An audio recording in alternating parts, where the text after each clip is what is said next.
समितीमध्ये जो काही आपण आता हैदराबाद गॅझेटियरच्या अंमलबजावणी संदर्भात आपण जो निर्णय केला किंवा मग सातारा गॅझेटियर असेल त्या बाबतीमध्ये आता कार्यवाही करण्यासंदर्भात जो निर्णय केला आहे त्या अनुषंगिक आज विभागीय आयुक्त जे आहेत पुणे आणि संभाजीनगर आणि अन्य राज्यातही पण या दोन प्रामुख्यानं विभागीय आयुक्त आणि सर्व जिल्हाधिकारी यांच्या समेत चर्चा झाली. अनुषंगिक ज्या ज्या बाबी ज्या आवश्यक आहेत म्हणजे माहिती घेणं किंवा दाखले देण्याबाबतीमध्ये जे काही SOP तयार करायचे आहेत त्याला आता अंतिम स्वरूप आपण देणार आहोत. तर त्या संदर्भात विभागीय आयुक्तांच्याकडे काय कार्यवाही झाली, जिल्हाधिकारी स्तरावर काय कार्यवाही सुरू आहे त्याचा आज आम्ही आढावा घेतला. नंतर साधारण जे गुन्हे मागे घेण्याचा प्रश्न होता तर आपण या महिनाअखेरपर्यंत मुदत दिलेली आहे आणि आता असे आज निर्णय झाला आहे की प्रत्येक सोमवारी माननीय जिल्हाधिकारी आणि जिल्हा पोलीस अधीक्षक यांच्या स्तरावर बैठक होईल आणि मंगळवारी आमच्या उपसमितीपुढे अहवाल येईल.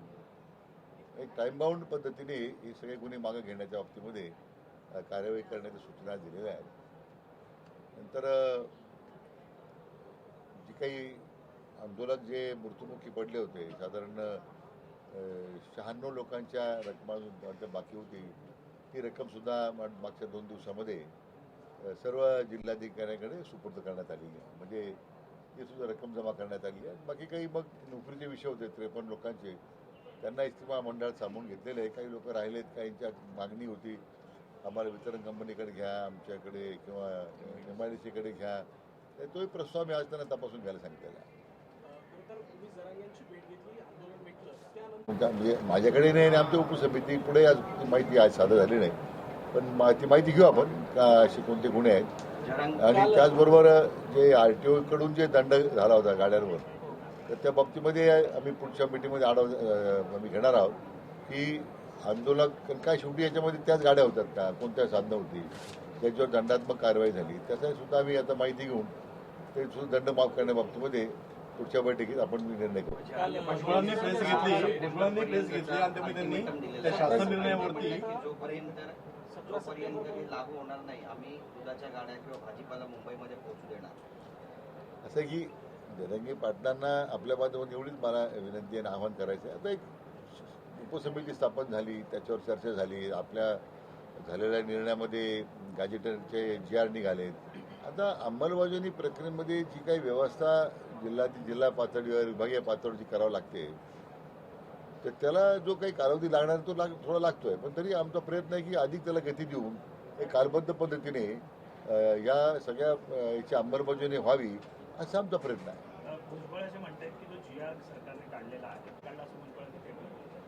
नाही मला वाटतं असं कुठलाही दबाव शासनावर नव्हता. अतिशय विचारांती आमच्या उपसमितीने 3-4 बैठका घेऊन याचा विनिमय केल्यानंतरच आपण तो निर्णय केला आहे. मग मागे मी काही दिवसापूर्वी मी माननीय भुजबळसाहेब आमचे ज्येष्ठ नेते आहेत त्यांना मी विनंती केली आहे की एकदा आपण त्या संदर्भात एकदा मी त्यांच्याकडे जाऊन बसणार आहे चर्चा करणार आहे की याच्यात वास्तव काय आहे.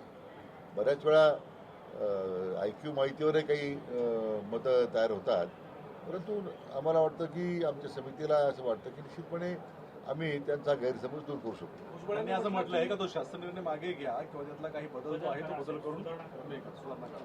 नाही आता काही निर्णय शासन निर्णय मागे घेण्याची आवश्यकता नाही आहे पण तसं चर्चेमधून मी म्हटल्याप्रमाणे त्यांचा काही त्याबद्दल काही दुराग्रह असेल तर निश्चितपणे त्याच्यावर चर्चा होऊ शकते. त्यामुळे मी मागे म्हटलं की we are open to all suggestions.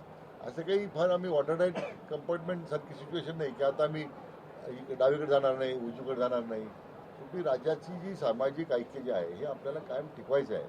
त्या दृष्टीने माननीय मुख्यमंत्री महोदयांनी अतिशय याच्यामध्ये बारकाईनं लक्ष घालून कुठेही सामाजिक ते निर्माण होणार नाही म्हणून आता OBCच्या प्रश्नासाठी उपसमिती माननीय मुख्यमंत्री महोदयांनी गठीत केलेली आहे.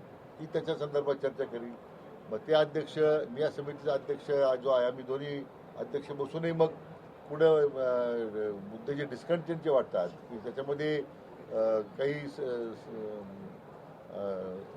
समन्वय करण्याची आवश्यकता वाटते तर आपण करू ना. त्यांनी मुख्यमंत्र्यांना सुद्धा निवेदन दिलेलं आहे ओबीसी भुजबळ साहेबांच्या अध्यक्षतेखाली स्वतः मान्य भुजबळ साहेब त्याच्या समिती सदस्य आहेत ते चर्चा करावी. आमच्या समितीवर मग दोन्ही समिती अध्यक्ष चर्चा करतील, पाहिजे दोन्ही समिती एकत्र बसून चर्चा करील. म्हणून मी म्हटलं की हा निर्णय माननीय मुख्यमंत्री महोदयांनी अतिशय विचारांती केलेला आहे. आणि कुठेही पहिल्यापासून ही शासनाची भूमिका आहे की ओबीसीच्या आरक्षणाला कुठेही धक्का लागणार नाही, हे वेळोवेळी माननीय मुख्यमंत्र्यांनी जाहीर केलेलं आहे. ती समितीची भूमिका आहे. पुणे मागे घेण्यासंदर्भात किती ओबीसी नेते असतील त्यांनी या GR ला तरी लिगली चॅलेंज करणार असल्याचं स्पष्ट केलंय. हा जो लिगल क्रायसिस इन फ्युचर दिसतोय त्यावर काही तुम्ही रणनीती बनवली आहे? अजून जर काही कोर्टात हा तशी विषय गेला तर त्यावर काय असेल? ते सरकारची भूमिका आहे, त्यावेळी मांडून आपण काय मांडायचं. सर दुसरा एक प्रश्न असा होता की हैदराबाद गॅजेटवरून नोंदी निर्णय केलेत काही भविष्यात काही त्या संदर्भात ज्या काही कायदेशीर बाबी समोर येत आहेत, मला वाटतं एकदा ही प्रक्रिया सुरू झालेली आहे, ती पुढे जाऊ देऊ आपण. मला वाटतं तसे निर्णय जसे आवश्यक आहेत ते शासन निर्णय करेल. एक वेगळा प्रश्न आहे कंत्राटदारांचा